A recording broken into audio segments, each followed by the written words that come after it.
Imagine só, num piscar de olhos, milhões de pessoas simplesmente desaparecem da face da Terra. Carros sem motoristas, aeronaves sem pilotos, leitos de hospitais vazios. O caos se instalaria instantaneamente em todo o mundo. Pense nessa cena por um momento. Essa não é uma história de ficção científica, mas um evento profético descrito nas Escrituras Sagradas que chamamos de arrebatamento. Olá, queridos irmãos. A paz do Senhor Jesus Cristo esteja sobre cada um de vocês. Eu sou João Lima e quero dar as boas-vindas a mais um vídeo aqui no canal Entre o Céu e a Terra. Que Deus derrame bênçãos abundantes sobre você e sua família hoje. Que a vitória seja proclamada sobre seus caminhos e que as portas do céu se abram para derramar graça sobre sua vida. Antes de continuarmos, se você ainda não é inscrito, clique agora no botão de inscrição e ative o sininho para receber notificações dos nossos próximos vídeos. Deixe seu like e compartilhe este conteúdo, pois a revelação que vamos trazer hoje pode transformar completamente a forma como você compreende os eventos finais descritos nas Escrituras. Hoje iremos mergulhar profundamente no tema do arrebatamento, um dos assuntos mais fascinantes e, ao mesmo tempo, mais mal compreendidos da escatologia bíblica.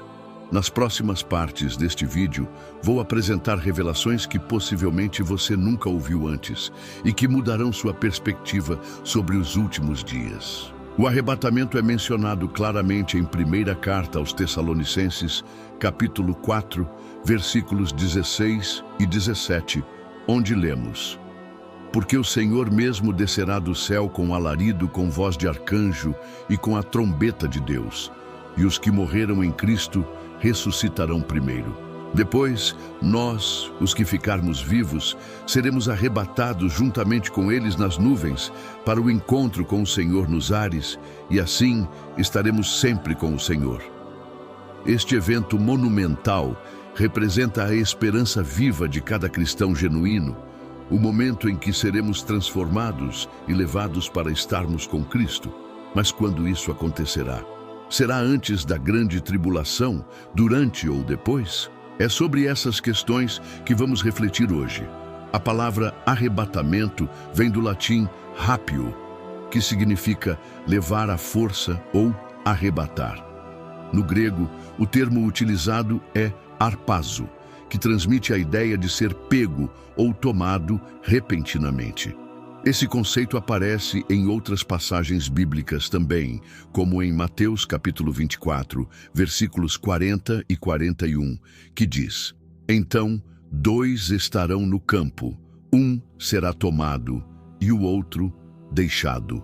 2 mulheres estarão trabalhando num moinho, uma será tomada e a outra deixada. Ao longo da história da Igreja, teólogos e estudiosos têm debatido intensamente sobre os detalhes deste evento. Alguns defendem um arrebatamento pré-tribulacionista, outros argumentam por uma posição intermediária ou pós-tribulacionista. O que a Bíblia realmente ensina sobre isso? Vamos explorar as evidências bíblicas e histórias juntos. E prometo que ao final deste vídeo você terá uma compreensão muito mais clara sobre este evento extraordinário que aguardamos com expectativa. Vamos agora aprofundar nas bases bíblicas e teológicas que fundamentam a doutrina do arrebatamento, um evento que mudará o curso da história humana. O conceito do arrebatamento não é uma invenção moderna, mas está profundamente enraizado nas Escrituras.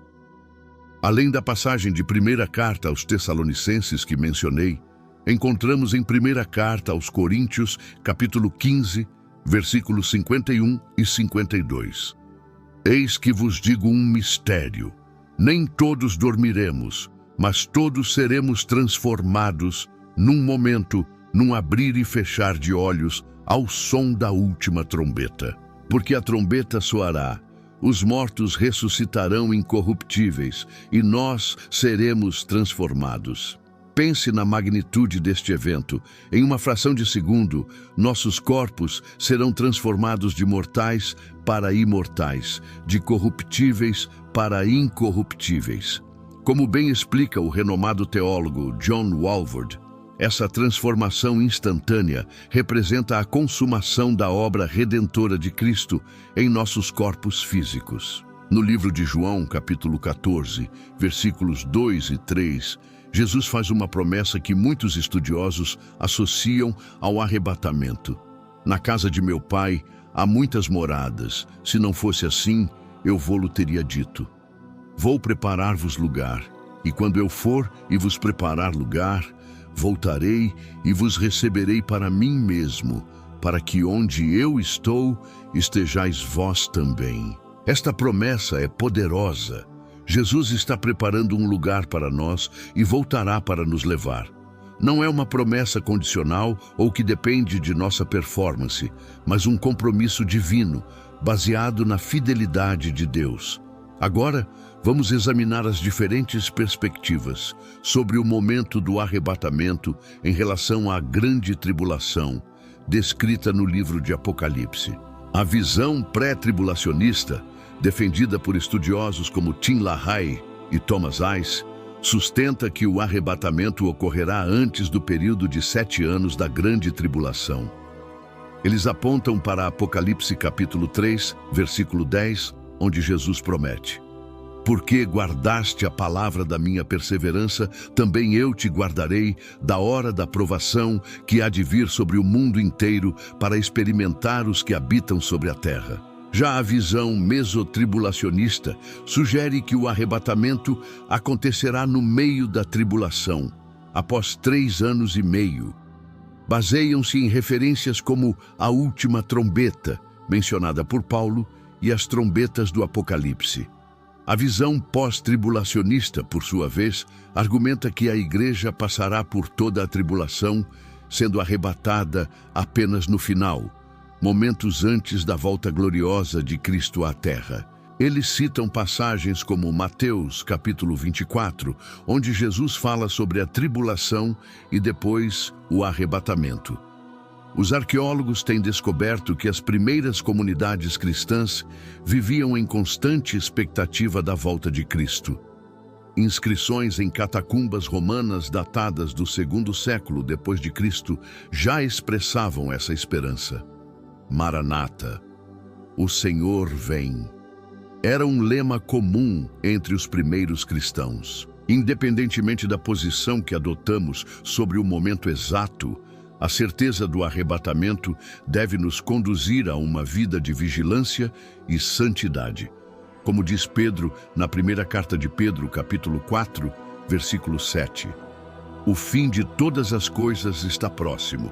Portanto, sejam sóbrios e vigilantes em suas orações. Se você está assistindo até aqui, escreva nos comentários: eu estou comprometido com a verdade, que é a palavra de Deus. João, capítulo 17, versículo 7. Agora vamos explorar os sinais e as implicações práticas do arrebatamento em nossas vidas e como podemos nos preparar para esse evento extraordinário. Jesus nos alertou em Mateus, capítulo 24, versículos 36 a 42, que ninguém sabe o dia nem a hora de sua vinda, nem mesmo os anjos do céu, nem o Filho, senão somente o Pai. No entanto, ele nos deu sinais para reconhecermos a proximidade de sua volta. Como nos dias de Noé, as pessoas estarão vivendo normalmente, comendo, bebendo, casando-se, quando subitamente o julgamento virá.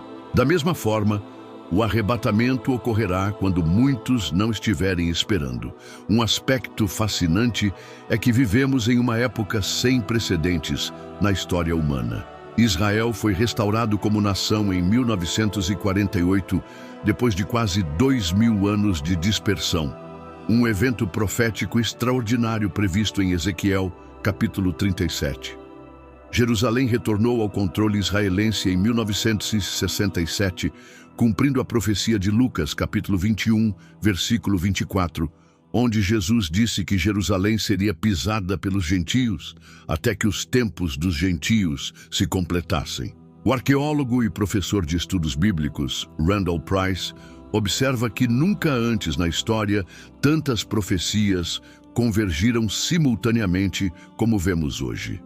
A globalização prevista em Apocalipse, capítulo 13, as tecnologias que permitem o controle econômico mundial, a apostasia crescente na cristandade professa, conforme previsto por Paulo em segunda carta a Timóteo, capítulo 3, e o aumento de guerras e rumores de guerras. Mas, queridos irmãos, o arrebatamento não deve ser apenas um tópico teológico de debate, mas um chamado à vigilância espiritual.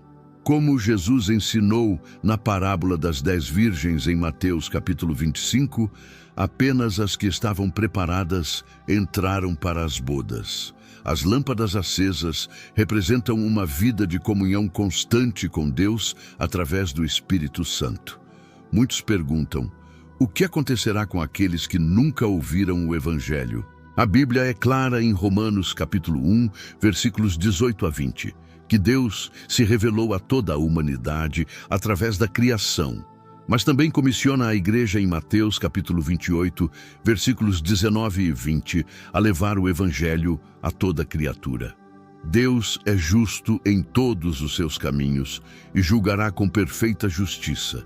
Para nós que conhecemos a verdade, a responsabilidade é ainda maior. Paulo escreveu em segunda carta aos Coríntios, capítulo 5, versículo 20, somos embaixadores de Cristo, como se Deus estivesse fazendo seu apelo por nosso intermédio.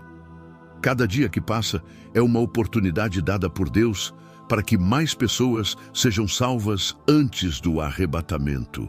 Pense nos seus familiares, amigos, colegas de trabalho que ainda não conhecem a Cristo. O arrebatamento representa para eles o início de um período terrível de tribulação. Nosso amor por eles deve motivar-nos a compartilhar o Evangelho com urgência e compaixão. Estudos recentes mostram que aproximadamente 2,5 bilhões de pessoas no mundo se identificam como cristãos. No entanto, Jesus alertou em Mateus capítulo 7, versículos 21 a 23, que muitos dirão, Senhor, Senhor, naquele dia, mas apenas os que fazem a vontade do Pai entrarão no reino dos céus. O verdadeiro cristianismo não é uma religião de aparências, mas uma relação pessoal com Cristo, caracterizada pela obediência amorosa.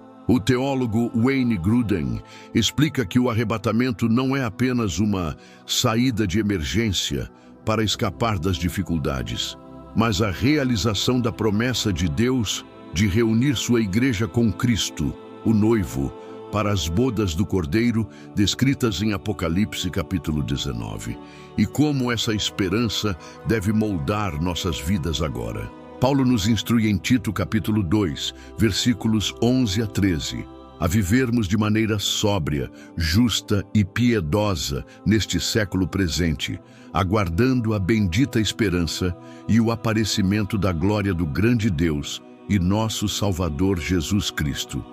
Agora, chegamos à parte mais importante do nosso estudo sobre o arrebatamento, onde quero compartilhar com vocês como aplicar esse conhecimento em sua vida diária e o impacto transformador que essa esperança deve ter em nossa caminhada cristã. Quando falamos do arrebatamento, não estamos falando apenas de um evento futuro, mas de uma realidade que deve moldar nosso presente. Em primeira carta de João capítulo 3, versículo 3, lemos: todo aquele que nele tem esta esperança purifica-se a si mesmo, assim como ele é puro. A expectativa da volta de Cristo deve nos inspirar à santidade e à pureza de vida. Como afirma o respeitado teólogo N.T. Wright, a esperança cristã não é uma fuga do mundo, mas uma razão para transformá-lo. Enquanto aguardamos o arrebatamento, somos chamados a ser sal e luz, influenciando positivamente a sociedade ao nosso redor com os valores do reino de Deus. Pense nisso. Se você soubesse com certeza que Jesus voltaria em uma semana, como você usaria esse tempo? Quem você procuraria para compartilhar o Evangelho? Que relacionamentos você buscaria restaurar? Que pecados você abandonaria imediatamente? A verdade é que devemos viver cada dia como se fosse o dia do arrebatamento. Gostaria de compartilhar com vocês uma descoberta arqueológica fascinante. Nas paredes das casas de Pompeia, cidade destruída pela erupção do Vesúvio no ano 79 d.C., foram encontradas inscrições cristãs com a palavra Maranata. Isso demonstra como os primeiros cristãos, mesmo enfrentando perseguições, viviam na expectativa diária da volta do Senhor. Em tempos de incerteza global, guerras, crises econômicas e morais, a doutrina do arrebatamento nos oferece uma esperança ancorada, não nos sistemas deste mundo, mas na promessa fiel de Deus. Como Paulo escreve em primeira carta aos Tessalonicenses, capítulo 4, versículo 18, consolai-vos uns aos outros com estas palavras. E que palavras poderosas de consolo! Em um mundo onde a morte parece ter a última palavra, o arrebatamento nos lembra que Cristo venceu a morte e que nós participaremos dessa vitória. Nossos entes queridos que morreram em Cristo não estão perdidos para sempre, mas ressuscitarão gloriosos no dia do arrebatamento.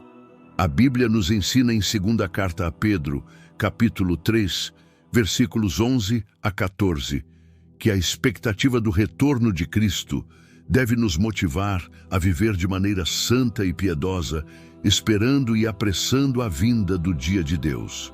Sim, apressando. Nossas ações podem influenciar o tempo de Deus, conforme seu plano soberano. Há 3 posturas que devemos evitar em relação ao arrebatamento. Primeira, a indiferença. Aqueles que conhecem a doutrina, mas vivem como se Cristo nunca fosse voltar, absorvidos pelas preocupações e prazeres desta vida. Segunda, o fanatismo. Aqueles que ficam tão obcecados com datas e sinais que se tornam inúteis para o serviço presente do reino. Terceira, o ceticismo. Aqueles que, como os escarnecedores mencionados em segunda carta de Pedro, capítulo 3, versículo 4, perguntam: onde está a promessa da sua vinda? A postura equilibrada é a de vigilância ativa, estar preparado, mas também engajado, estar de olho no céu, mas com os pés firmemente plantados na terra, cumprindo o mandato missionário de Cristo. Amados irmãos, enquanto encerramos este estudo, quero convidá-los a refletir. Se o arrebatamento acontecesse hoje, você estaria pronto? Jesus está voltando para buscar uma noiva pura e sem mácula, conforme descrito em Efésios capítulo 5, versículos 25 a 27. Se você nunca entregou sua vida a Cristo, hoje é o dia da salvação. Não deixe para depois o que deve ser decidido agora. Confesse seus pecados, receba Jesus como seu Salvador e Senhor e busque uma igreja fiel à palavra para congregar e crescer na fé. Se você foi abençoado por este conteúdo, não esqueça de se inscrever no canal Entre o Céu e a Terra, deixar seu like e compartilhar este vídeo. Temos outros 2 vídeos que complementam este estudo: os sinais da volta de Cristo e como se preparar para a eternidade. Não deixe de assisti-los. Que a graça de nosso Senhor Jesus Cristo esteja com todos vocês. Até o próximo vídeo ou até o arrebatamento, o que vier primeiro. A paz do Senhor.